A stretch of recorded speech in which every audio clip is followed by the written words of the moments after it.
الحمد لله رب العالمين والعاقبة للمتقين والصلاة والسلام على سيد الأنبياء والمرسلين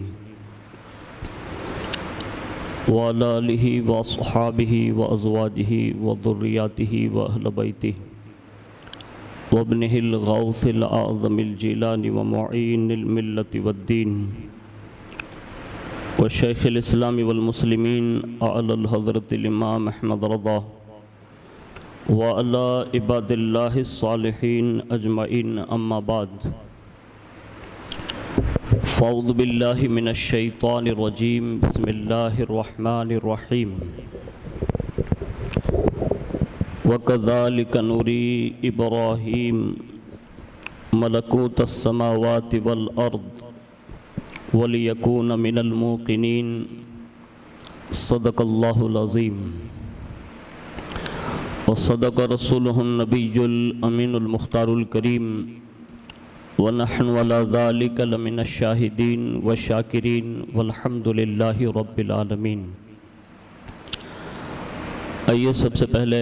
مذہب اہل سنت والجماعت یعنی کہ مسلک اعلیٰ حضرت کے قدیم دستور کے مطابق ہم سب کے آقا و مولا حضور سراپا نور سیدنا محمد الرسول اللہ صلی اللہ تعالیٰ علیہ وآلہ وسلم کی بارگاہ پر نور میں جی لگا کر درود پاک کی نظریں پیش کر لیں۔ اللہم صلی علی سیدنا مولانا محمد معدن الجود والکرم وعلی آلہ وصحابہ وبارک وسلم۔ صلاۃ و السلام علیک یا رسول اللہ صلی اللہ تعالیٰ علیہ وآلہ وسلم۔ نبی اور آل نبی پر ایک بار اور محبت سے جی لگا کر درود پاک پڑھ لیں۔ اللہم صلی علی سیدنا مولانا محمد معدن الجود والکرم وعلی آلہ وصحابہ وبارک وسلم۔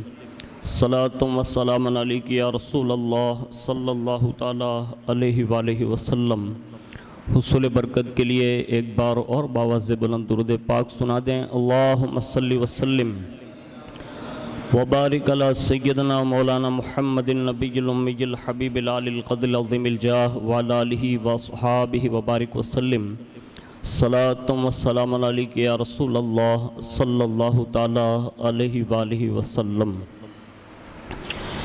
امام عشق و محبت اعلیٰ حضرت عظیم البرکت مجدد دین و ملت الشاہ امام احمد رضا خان فاضل بریلوی علیہ الرحمت و رضوان بارگاہ رسالت مآب صلی اللہ تعالیٰ علیہ وآلہ وسلم میں خراج پیش کرتے ہوئے یوں عرض کرتے ہیں کہ سرور کہوں کہ مالک و مولا کہوں تجھے، سرور کہوں کہ مالک و مولا کہوں تجھے، باغ خلیل کا گل زیبا کہوں تجھے، باغ خلیل کا گل زیبا کہوں تجھے، اللہ رے تیرے جسم منور کی تابشیں، اللہ رے تیرے جسم منور کی تابشیں، اے جان جاں میں جان تجلی کہوں تجھے، اے جان جاں میں جان تجلی کہوں تجھے، اور مجرم ہوں اپنے عفو کا سامہ کروں شہا، مجرم ہوں اپنے عفو کا سامہ کروں شہا، یعنی شفیع روز جزا کا کہوں تجھے، یعنی شفیع روز جزا کا کہوں تجھے، اور تیرے تو وصف ہے عیب تناہی سے ہیں بری، تیرے تو وصف عیب تناہی سے ہیں بری، حیراں ہوں میرے شاہ میں کیا کیا کہوں تجھے، حیراں ہوں میرے شاہ میں کیا کیا کہوں تجھے، اور کہہ لے گی سب کچھ ان کے ثنا خاں کی خاموشی، کہہ لے گی سب کچھ ان کے ثنا خاں کی خاموشی، چپ ہو رہا ہے کہہ کے کہ میں کیا کیا کہوں تجھے، لیکن رضا نے ختم سخن اس پہ کر دیا، خالق کا بندہ خلق کا آقا کہوں تجھے۔ ایک بار بڑی محبت کے ساتھ درود و سلام کی نظر پیش کر لیں۔ اللہم صلی علی سیدنا مولانا محمد معدن الجود والکرم وعلی آلہ وصحابہ وبارک وسلم۔ صلاۃ و السلام علیک یا رسول اللہ صلی اللہ تعالیٰ علیہ وآلہ وسلم۔ گزشتہ جمعۃ المبارکہ میں ہم نے اور آپ نے فضائل قربانی پر چند باتیں گوش گزار کرنے کی سعادت حاصل کی تھی۔ اس جمعۃ المبارکہ میں یہ جو قربانی کا پس منظر ہے، جن شخصیات کے حوالے سے ہم اور آپ ہر سال سننے کی سعادت حاصل کرتے ہیں، یہ قربانی کا پورا واقعہ اور حج و عمرہ کے جو ارکان ہیں، اگر آپ اس کو سرسری طور پر دیکھیں تو یہ 3 شخصیات سے منسوب ہیں۔ ایک حضرت ابراہیم علیہ السلام، ایک حضرت اسماعیل علیہ السلام اور حضرت حاجرہ رضی اللہ تبارک و تعالی عنہا۔ یہ 3 نفوس قدسیہ کے زندگی کے کچھ ایسے واقعات بنے اور کچھ ایسے مراحل پیش آئے کہ جس میں اللہ رب العزت نے یہ ان کی یادیں صبح قیامت تک قائم رہے، اس لیے ان یادوں کو قائم رکھنے کی غرض سے اور اس حکمت کے تقاضوں کے مطابق آج بھی وہ واقعات اور ان کی سیرت اور سوانح پیش کی جاتی ہے، تاکہ بندوں کو یہ بات سمجھ میں آ جائیں کہ اگر آج بھی لوگ اللہ کی ذات پر بھروسہ کریں تو اللہ رب العزت آج بھی ان بندوں کی مدد فرمائے گا۔ ضروری یہ ہے کہ بندہ اللہ کی طرف رجوع کریں۔ بہت ہی مشہور زمانہ بات ہے کہ حضرت ابراہیم علیہ السلام کو اللہ نے اپنا خلیل بنایا، نبوت سے سرفراز فرمایا اور رسولوں میں اس منزل پر فائز ہے کہ 5 اولو العزم پیغمبر جو گنے جاتے ہیں ان میں حضرت ابراہیم علیہ السلام کا شمار ہے۔ انہی کے حوالے سے قرآن عظیم نے ان کے مشاہدات کا ذکر فرماتے ہوئے ارشاد فرمایا، وَكَذَلِكَ نُرِي إِبْرَاهِيمَ مَلَكُوتَ السَّمَاوَاتِ وَالْأَرْضِ وَلِيَكُونَ مِنَ الْمُوقِنِينَ، فرمایا اور اسی طرح ہم ابراہیم کو دکھاتے ہیں ساری بادشاہی آسمانوں اور زمین کی، اور اس لیے کہ وہ عین الیقین والوں میں سے ہو جائیں۔ ملکوت کا معنی عظیم بادشاہی اور سلطنت قاہرہ ہے، یعنی آپ کو زمین و آسمان کی تمام چیزوں کا مشاہدہ کرا دیا گیا۔ اللہ کے خلیل ہونے کے ناطے ہر چیز ان کے سامنے پیش کر دی گئی، یہاں تک کہ فرمایا گیا کہ چاند، سورج، پہاڑ، درخت اور دریا، تمام چیزوں کے حقائق کو آپ نے دیکھا اور پوری روئے زمین اور آسمانوں کا آپ نے مشاہدہ فرما لیا۔ یعنی اللہ رب العزت جب اپنا قرب خاص عطا فرماتا ہے تو پھر ان انعامات سے انہیں نوازتا بھی ہے، اور آپ نے پوری کائنات کا مشاہدہ فرمایا۔ اسی کے ساتھ آپ کے ساتھ جو چند مراحل پیش آئے اور آپ نے جس دور میں جنم لیا اور آپ کو سب سے پہلے جن لوگوں کا سامنا کرنا پڑا تو وہاں تو ہر طرف بت پرستی تھی۔ لوگ چاند کو پوجتے تھے، ستاروں کو پوجتے تھے، سورج کو پوجتے تھے، حد تو یہ ہے کہ نمرود اپنی خدائی کا دعویٰ کر کے وہ اس بات پر آمادہ تھا کہ لوگ اس کو بھی سجدہ کریں۔ ایسے دور میں تنہا حضرت ابراہیم علیہ السلام ہے، یعنی جو اللہ کی توحید کا بیان کرنے کے لیے اللہ کا حکم آ جاتا ہے، اور ایسے سچویشن کے ماحول میں بھی حضرت ابراہیم علیہ السلام نے بان چھوڑ سے کام نہیں لیا، یعنی رخصت کی طرف منہ نہیں کیا، بلکہ عظیمت کا وہ عظیم پہلو اپنے ہاتھ میں لیا اور علل اعلان اللہ کی توحید کا اعلان فرما دیا، یعنی اللہ کے ایک ہونے کا اعلان کیا۔ اور باقاعدہ قرآن عظیم میں متعدد جگہوں پر آپ نے بتوں کا رد کیا، بت پرستوں کا رد کیا، بتوں کا رد کیا، اور جب یہ باتیں ہونے لگی تو حالات بڑے ناسازگار تھے، لیکن اس وقت جو ہے آپ کے ساتھ کیا واقعات پیش آئے۔ سب سے پہلے حضرت ابراہیم علیہ السلام نے جب ان بتوں کو توڑ دیا تو اس کے بعد آپ کے ساتھ یہ آگ والا واقعہ جو ہم سنتے ہیں، اس کو مختلف انداز میں ہمارے سیر نگار نے اس کو قلم بند کیا ہے۔ میں چند مختلف گوشے اس کے سنا دیتا ہوں۔ ہو سکتا ہے کہ حالات بڑے ناسازگار ہو اور ایسے واقعات جب ہمارے ذہن و قلوب میں ہوں گے تو اس وقت یہ ابراہیم علیہ السلام کا واقعہ ہمیں بھی کام دے سکتا ہے۔ اس کو یوں سنیں کہ جب آپ علیہ السلام کو جلانے کے لیے انہوں نے انتظام کیا تو سب سے پہلے انہوں نے یہ کیا کہ 4 دیواری بنائی گئی۔ اس کی مقدار حضرت ابن عباس نے روایت فرمائی ہے کہ اس کی بلندی 45 فٹ تھی اور چوڑائی 20 فٹ 30 فٹ اور طول اور عرض یہ 45 فٹ کے قریب قریب تھی، یعنی لمبائی اور چوڑائی۔ حضرت مجاہد کہتے ہیں کہ حضرت عبداللہ ابن عمر رضی اللہ تعالیٰ عنہ نے فرمایا کہ اے مجاہد، کیا تمہیں معلوم ہے کہ ابراہیم علیہ السلام کو آگ میں جلانے کا سب سے پہلے مشورہ کس نے دیا؟ تو یاد رکھیں کچھ لوگ ایسے بھی ہوتے ہیں جو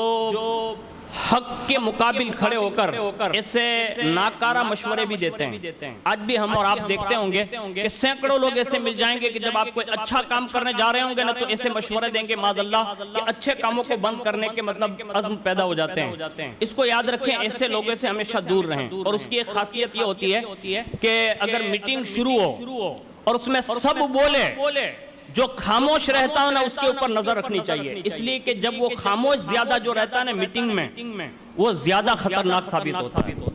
ہاں، اس لیے ہمیشہ ایسی تدابیر سے ہمیں بچنے کی ضرورت ہے۔ خود حضرت ابراہیم علیہ السلام کے آگ میں ڈالنے کے بعد حضرت عبداللہ ابن عمر نے فرمایا حضرت مجاہد سے کہ کیا تمہیں معلوم ہے کہ سب سے پہلے یہ بات کس نے کہی؟ تو کہا ہاں، مجھے تو علم نہیں، لیکن آپ رضی اللہ تعالیٰ عنہ نے فرمایا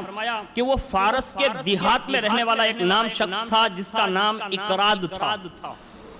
اور دوسری جگہ بعض ناموں نے اقراد بن عطیہ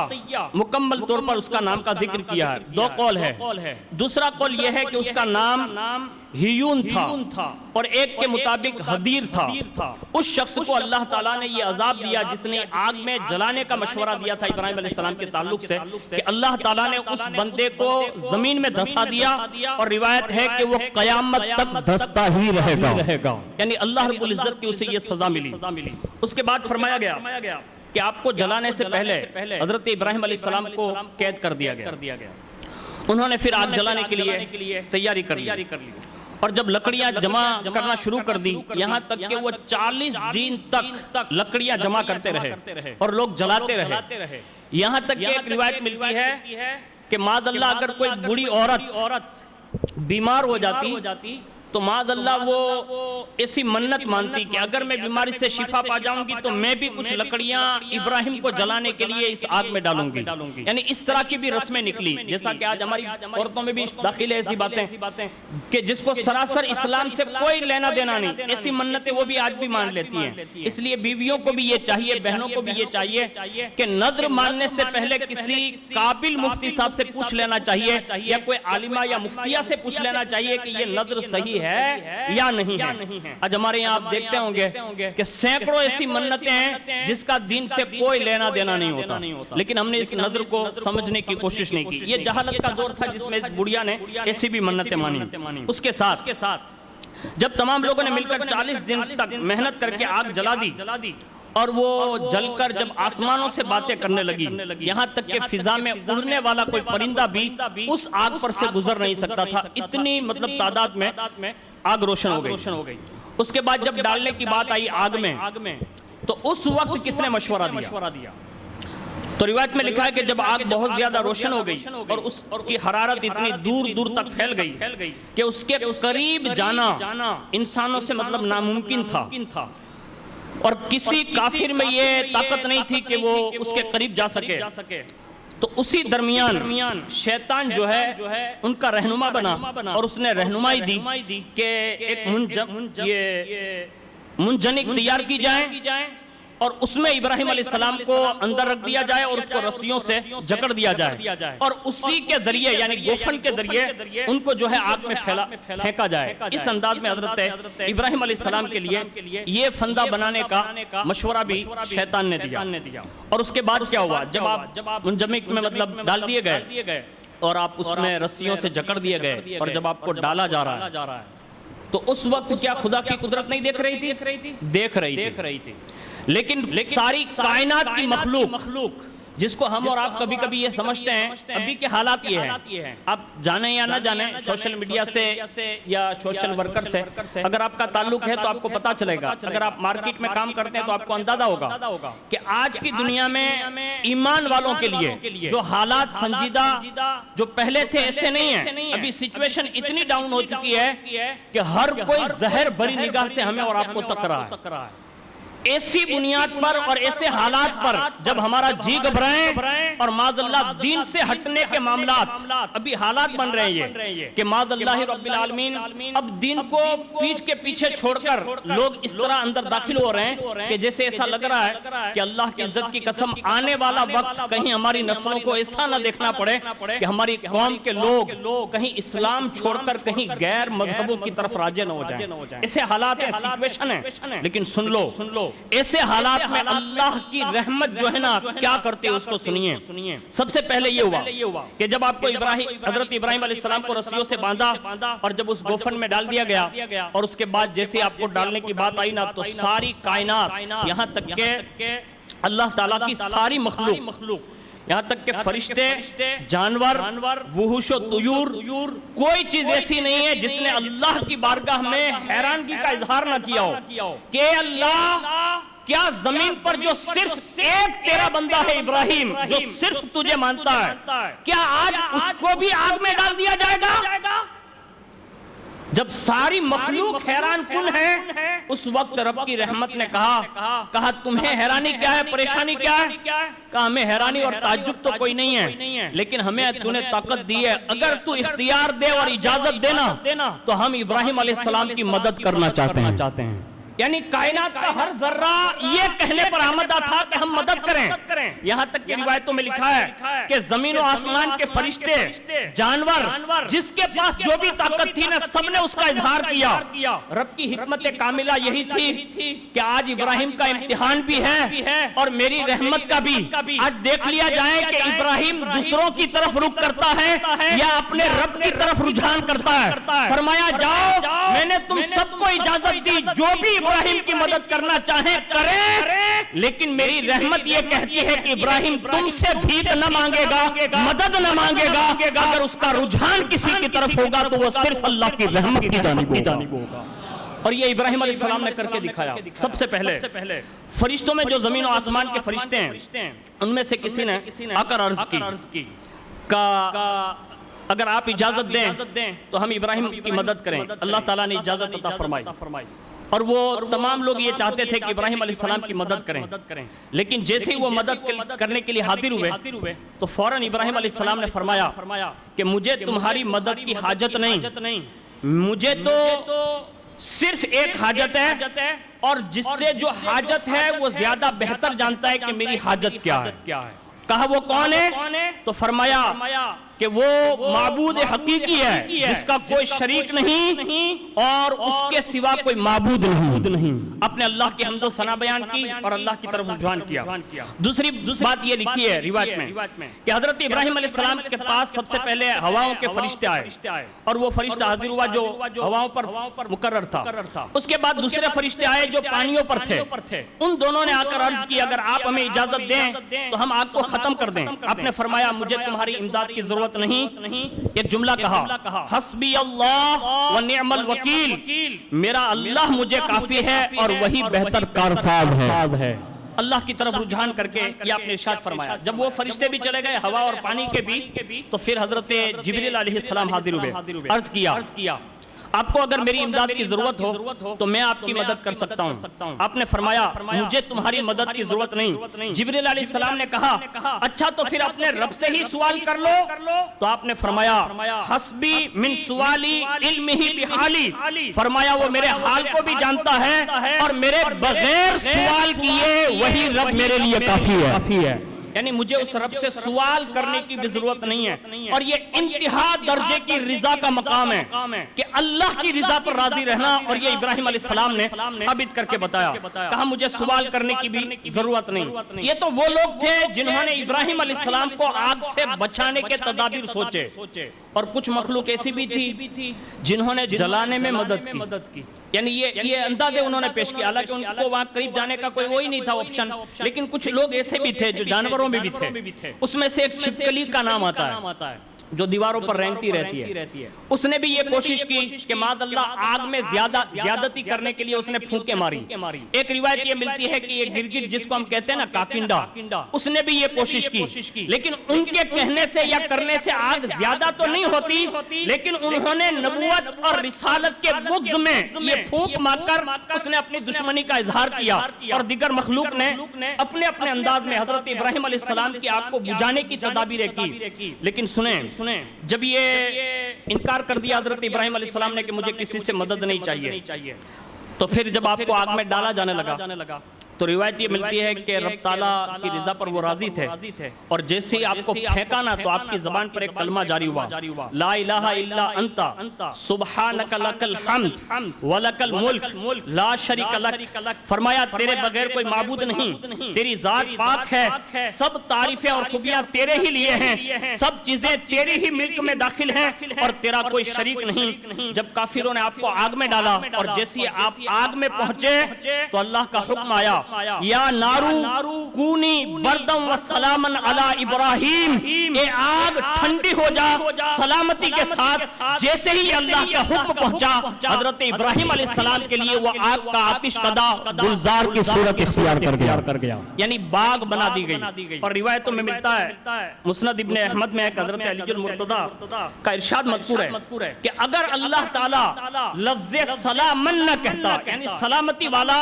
یہ کلمہ نہ کہتا، تو فرمایا کہ آگ اتنی ٹھنڈی ہو